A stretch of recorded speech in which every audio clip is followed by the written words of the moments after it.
بهترین شیرینی لطیفه‌ای که میتونید امتحانش کنید همین شیرینیه. فوق‌العاده بافتش عالی میشه و انقدر لطیفه که مطمئنم عاشقش میشید. سلام خوشمزه پزای کانال با آشپزخونه کیمیا خیلی خوش اومدین. بریم که این شیرینی لطیفه رو با هم درستش کنیم.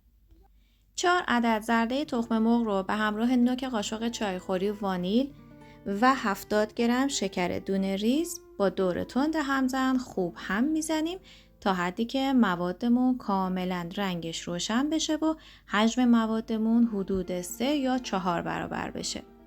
مرحله هم زدن برای شیرینی لطیفه خیلی مرحله مهمیه.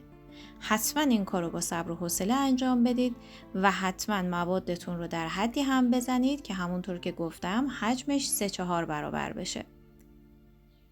بعد از اینکه یه مقدار در حد 2-3 دقیقه با دور تند همزن هم زدید و موادتون رنگش برگشت، 1 عدد تخم مرغ رو اضافه کنید و مجدد شروع کنید به هم زدن تا حجم موادتون زیاد بشه. برای اینکه یک شیرینی لطیفه فوق‌العاده عالی داشته باشید، 1-2 تا نکته ریز داره که باید اون نکات رو رعایت کنید تا به یک نتیجه عالی برسید. برای پخت هر نوع شیرینی بازاری و حرفه‌ای نیاز به ترازو هست و بهتره که از ترازو استفاده کنید. ما نیاز داریم به آرد. حدود 80 گرم آرد رو با 2/3 قاشق چایخوری بیکینگ پودر با هم مخلوط کردم. 2 بار الک کردم و در آخر میریزم داخل مواد به صورت دورانی هم میزنم. برای اینکه شیرینی لطیفه شما بافت خوبی داشته باشه و توی فر باز نشه و اون انسجام خودش رو حفظ کنه، باید فولد کردن مواد رو توی این مرحله با سرعت عمل خیلی زیادی انجام بدید. به هیچ عنوان نذارید که موادتون بمونه. حتی 1-2 دقیقه زودتر اگر داخل فر بذارید، کیفیت شیرینیتون خیلی بالا میره. من کف سینی رو یه مقدار خیلی کم چرب کردم، کاغذ روغنی پهن میکنم و از مواد به یک اندازه داخل سینی پایپ میکنم.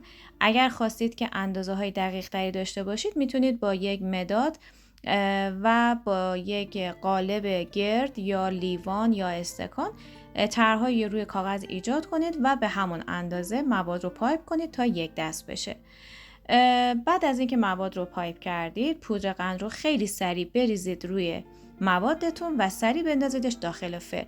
همونطور که گفتم سرعت عمل خیلی باید بالا باشه تا کیفیت شیرینی و شکل شیرینی شما عالی بشه.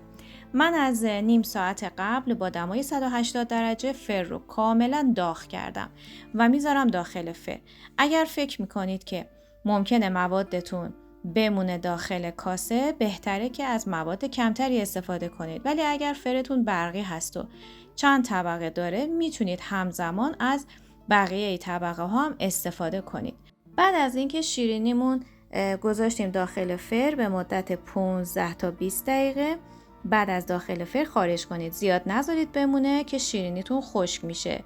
اگر که مرحله گذاشتن سینی داخل فر رو هم یه مقدار طولانی تر انجام بدید، ایرادی که داره اینه که شیرینی شما حالت نازک، ترد و شکننده میشه. به خاطر همین هستش که میگیم قسمت اضافه کردن آرد و پایپ کردن مواد داخل سینی خیلی قسمت مهمیه.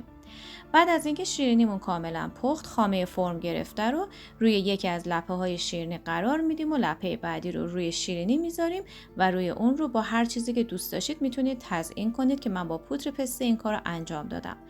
اگر که طریقه فرم دادن خامه رو هم ندیدید، بهتون پیشنهاد میکنم که این آموزش رو که یک رولت حرفه‌ای فوق‌العاده با یک بافت لطیف هست رو ببینید که خیلی هم مورد استقبال عزیزان قرار گرفته. نحوه فرم دادن خامه رو کامل توضیح دادم. اگر سوالی داشتید حتما بپرسید. خوشحال میشم که این ویدیو رو با دوستاتون به اشتراک بذارید تا به دیده شدن بهتر ویدیو کمک کنه. تا آموزش بعدی، خدا نگهدار.